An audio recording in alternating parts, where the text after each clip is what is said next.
What's up, guys? Welcome back to the channel. It's Aaron.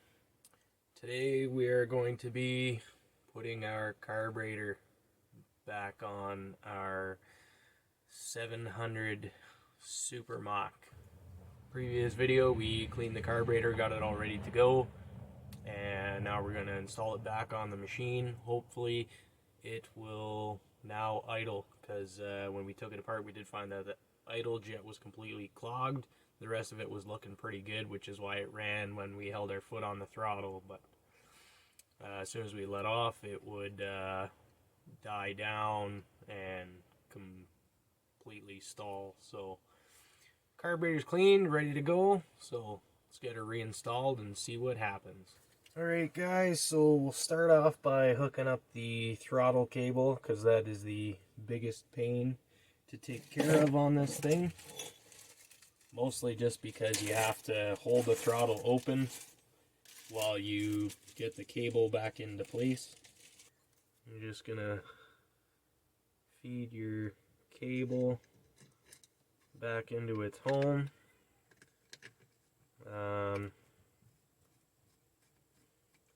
Thread one of your adjusters all the way to the bottom.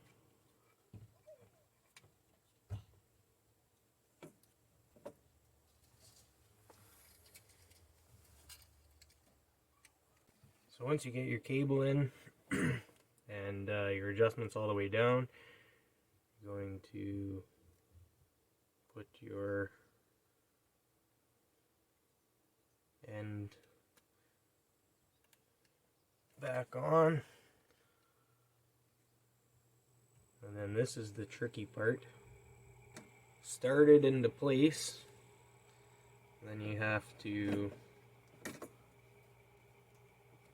hold your throttle open, which is pretty much the hardest part.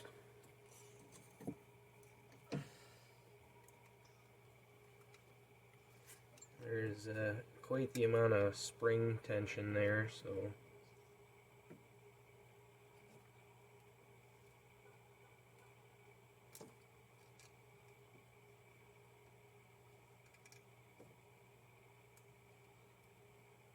then you have to feed your throttle cable around until you get your cable down below that slot, and then it's in. So now when you try your throttle, the butterfly will open and close. Putting it on is a lot easier than getting it off. When you're getting it off, you need a pick to try and hook your cable to pull it up out of that groove, which is super pain in the butt. So once you get that on, you can go ahead and put your cover back on that side. Usually there's an O-ring, but for right now I have not got a replacement. Previously it was just siliconed on there.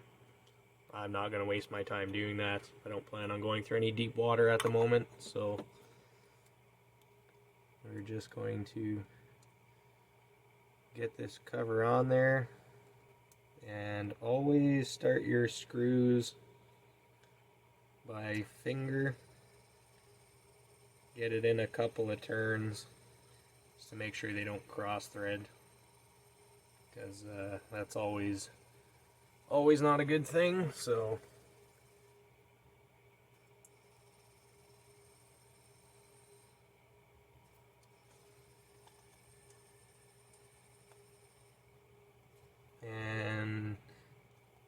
typically you want to get all three started before you tighten them down, because the plate does have a little bit of play to it. So if you put two in and crank them down, your third one possibly may not go in. So always get them all started and then tighten them up.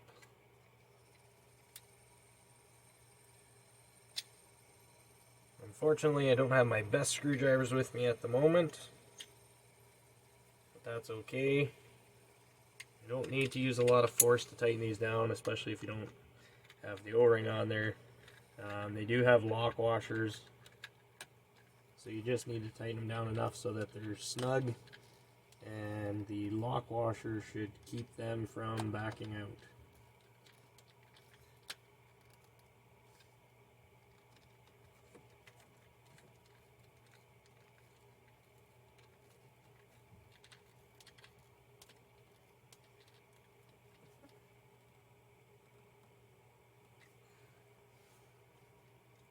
So once those are in, you can go ahead and get your choke cable on now. Choke cable is a little bit easier. So if you took it apart completely, you need to get your spring back on. Once your spring is all the way down, you just slide the choke needle back onto the cable end, and then it just threads into the side of the carb.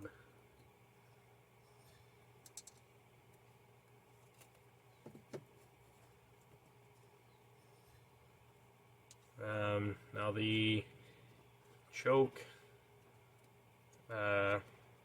threaded part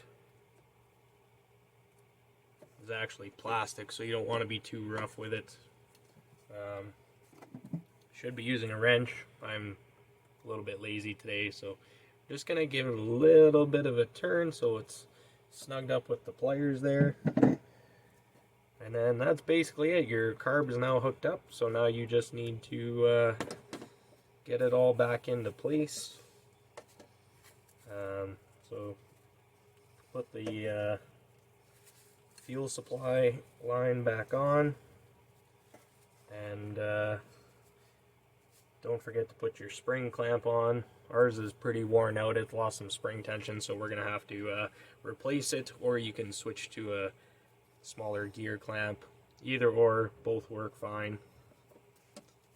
Then get that back into the carb boot, and then we will be replacing our intake boot. As you can see, it's completely ripped and rotted out, so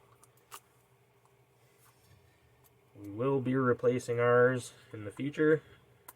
But for now, like I said, this is kind of a budget build. We just want to get it running at the moment and worry about some of this other stuff afterward.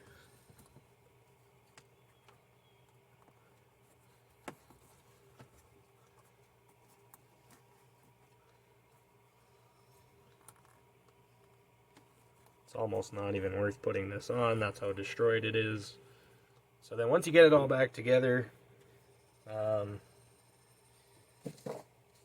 you're going to want to do up all your hose clamps tightly, and then your fitting for the vacuum slide plugs into the side of the intake boot, and then just your spring clamp on the other side here goes on to the metal elbow coming out of the top of the carburetor there. And that's it. Now your carburetor is installed. So we just got to put some fresh gas in it now and hook up a battery, and we'll see if it runs. Alright guys, so we have our very MacGyvered battery set up right now with a very beefy set of booster cables, and there's our battery. I haven't sunk any money into purchasing a battery yet until we know this thing's going to run and drive. There's no point in having a battery because I have lots of automotive test batteries around at the moment. So this is going to be our battery setup to test it out today. I didn't have very much gas kicking around, so hopefully we got enough in the tank to supply the engine. If not, I'll have to run and grab some And other than that, one of the next videos will be obviously rerouting your battery cables so that you can go from a little teeny tiny quad battery, reroute your battery underneath. If you have a single row, your battery will be relocated under the driver's seat, and you will upgrade to an automotive car battery. So you'll have lots of reserve capacity, lots of cranking amps, great for wintertime when you're using the winch to plow, stuff like that. And obviously be able to start it better in the wintertime too, having more cranking power available. Now, if you have a crew unit, such as our Mud Mule here, now your battery, because the fuel tank is on the passenger side. Oh, if I can get this open. Give this a good reef. Oh, I'll put you guys down for a second here. There we go.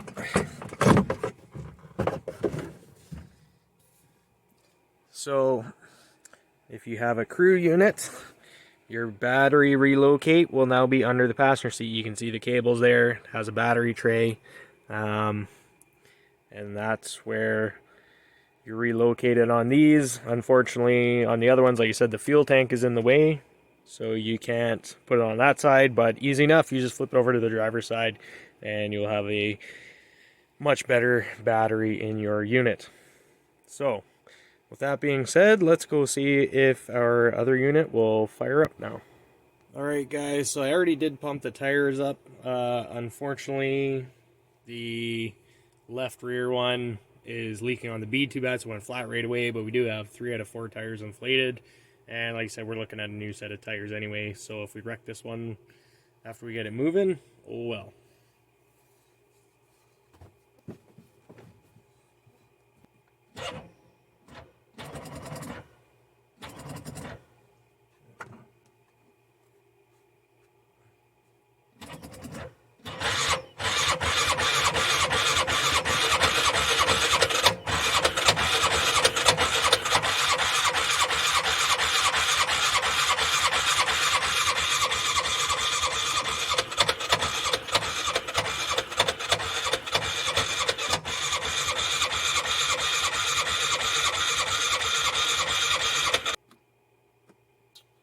Okay guys, unfortunately I don't think we have enough gas to get her going right now, so I'm going to make a run to the store and we will try again after I get back.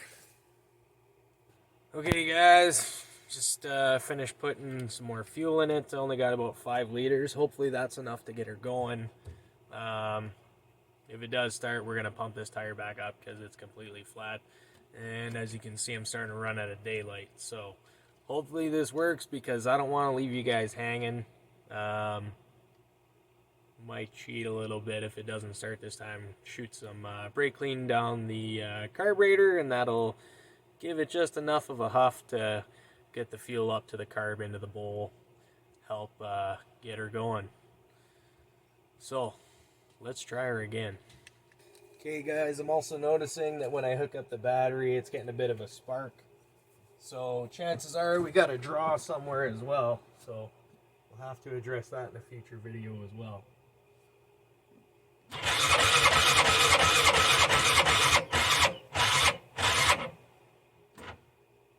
Uh-oh.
can smell fuel this time, so should have some fuel.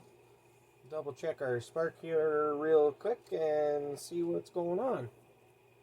Okay guys, we're gonna give her a quick shot of cheater spray here and see what happens.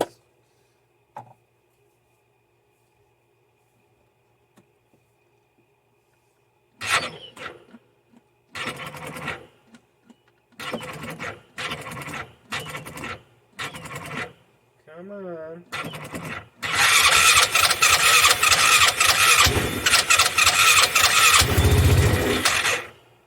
Oh, see, there we go. She's just having an issue getting fuel to her at the moment. She's probably trying to pull it all the way from the tank. Just can't make it there. And clearly our electrical connections are not the greatest.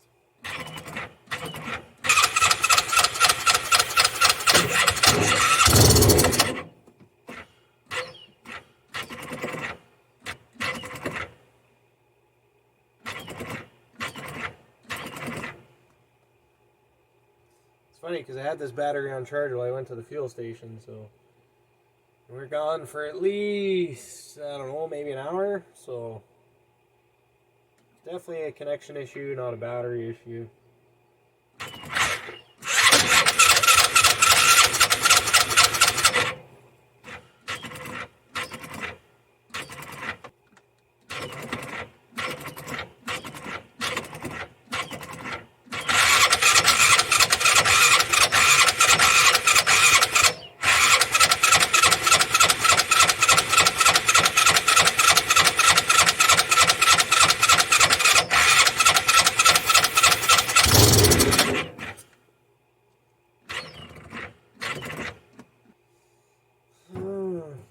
Okay, so we're going to pull the fuel line back off the carb and make sure that the fuel pump is getting fuel up to the carburetor. I don't know why it's not working right now, because like I said, it did have it running before. Could be needle and seats just stuck. When they're dry, sometimes they do that. You tap them with a screwdriver. Once there's fuel into the bowl, they loosen up and then operate as they're supposed to. So we had a couple of investigative things to do, but we will get it running. So get that fuel line off and make sure we're getting fuel to the carb.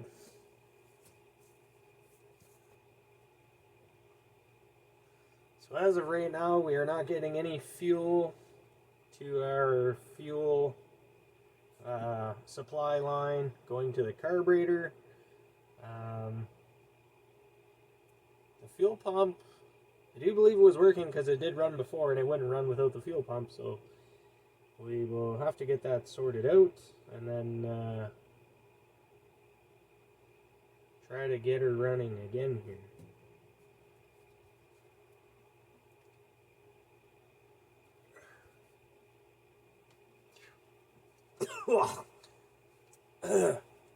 The fumes would tell me that the fuel is coming through, so not sure what the exact issue is here. We are going to take our intake boot off, and maybe once it's running that'll pick up an RPM, and maybe that'll be enough to get that fuel pump sucking that fuel out of the tank. But then again, maybe we just don't have enough fuel in it. I did completely drain this tank and now it's only got 5 liters, so the other possibility is that the fuel pickup line has now rotted off.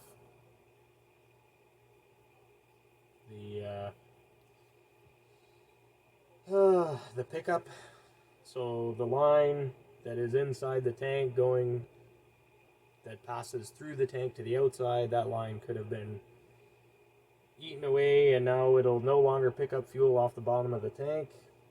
Who knows, it doesn't take much for these things to sit. We're going to give her the old college try again here real quick and go from there. And The one thing I will say, as much as I would like to cut out all these mishaps to make it look like, oh, I cleaned the carb and it started up and ran perfect, I'd like to show that, you know, other things do happen where things don't run right away. And with a little big diagnostic, you can get these problems figured out. And if I was to cut all that out, you guys would be like, wow, it's just that easy. But honestly, sometimes it's not. You can only fix one problem at a time.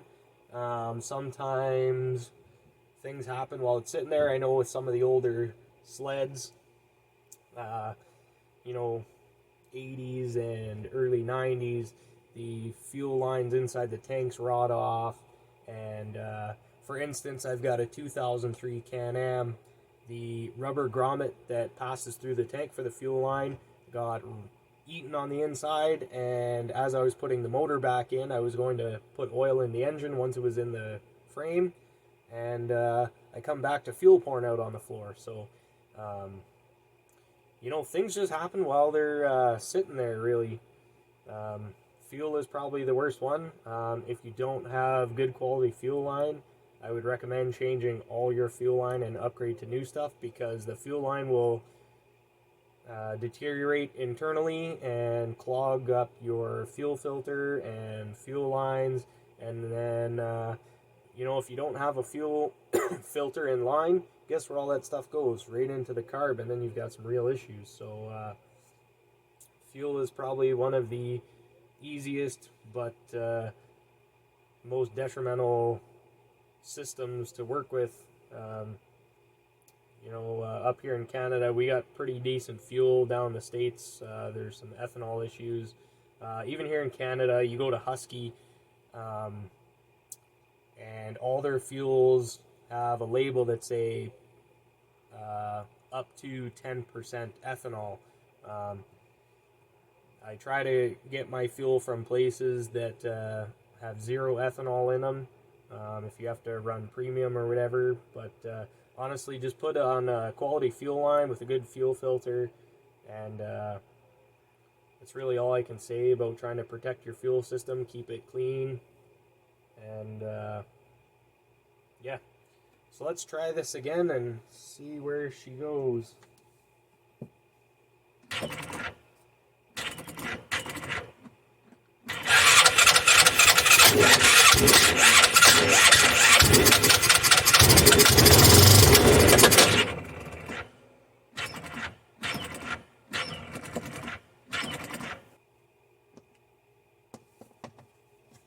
Going to move our ground right to the engine. Pretty much anywhere is right on the engine is a solid ground. Just need a good spot where it's not going to fall off right away.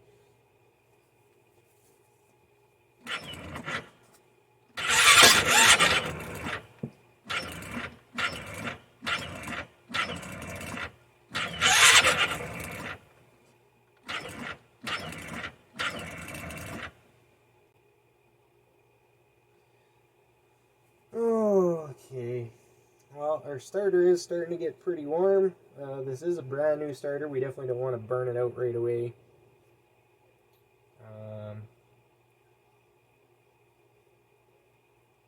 Might have to give up for tonight, unfortunately. I don't know if it's the fuel pump. A couple of times it did kick there. We were getting black smoke out the carburetor, which is a backfire. It was running before. I'm hoping that we didn't break the flywheel key, because that'll change the timing, which will cause the intake to be open when it's trying to fire. When it does start turning over, it seems to be turning over pretty good though, so maybe the battery I'm using just isn't strong enough. The battery is actually out of the our black crew unit. And it starts that machine no problem, so maybe it could be weak. Not too sure what's going on right now. Maybe it's just time to retire some of my old junky batteries and get a new good test battery and go from there. But right now it's not going well. Maybe we'll give it the benefit of the doubt, let it cool down, and then right before I try to crank it, give her a shot, and maybe she'll fire up then.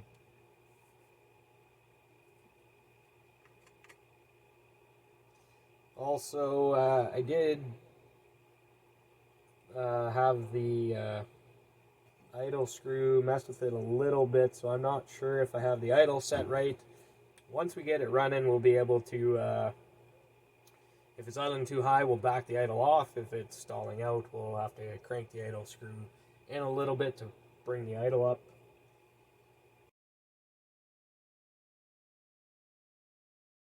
Means, being that they're carbureted, not the EFI models, they do not have an electric fuel pump. They are a vacuum operated fuel pump, and all it is right after your carburetor boot, there's a hose coming off the top of the intake. That hose runs to the fuel pump, and basically when your intake valves open and close, it causes a pulse suction on the fuel pump, which causes that diaphragm to pump, in and out. And then obviously the other side of that diaphragm is where it pulls the fuel in. There's some check valves, depending on the type of fuel pump. Usually it's just a little flap, and as it pushes fuel, the flap opens, and then as it sucks, the flap closes, and it will then pump the fuel through the pump to the carburetor.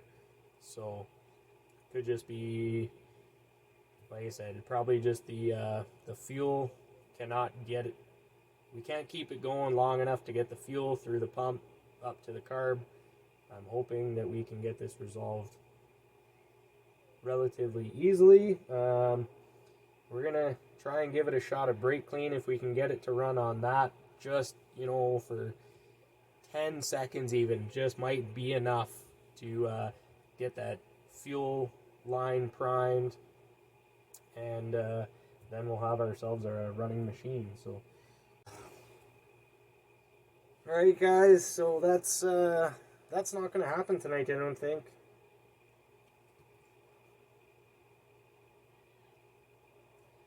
Starter's still pretty warm. I think we're just going to call her quits for tonight. And we're going to recharge the battery also. I don't think it's weak. I think it's just a connection problem. Because as you can see, sometimes it turns over real good, sometimes not so good. So I think it's just a matter of getting that good connection. Also, with the starter getting hot, the wiring and everything increases in resistance with heat. If you understand your electrical theory, that's a whole nother lesson. But as heat goes up, so does resistance, which decreases your voltage. So we're gonna let the starter cool off, and we're gonna have to give this a go another day, unfortunately. So I think for this video we'll call it quits, and we'll have a new video continuing where we left off. I can't promise how soon that will be. I've only got a few days off this time because I have to go straight back to work. And I have a shortened shift because I'm then off to school to begin my heavy-duty apprenticeship schooling. I already have an automotive journeyman ticket, and this will be my second ticket for heavy duty mechanics, on-road and off-road, so it's almost like getting 2 more tickets. But yeah, so that is 2 months that I'll be gone to school, so very, very limited time. I will get 1 day a week to be home, because I unfortunately have to travel roughly 6 hours and go to school all week. Be home for 1 day to hang out with the kids and the wife, so that really cuts into family time. But hopefully we can still get some content for you guys, and yeah, so you have to be patient, but we will have more content to come.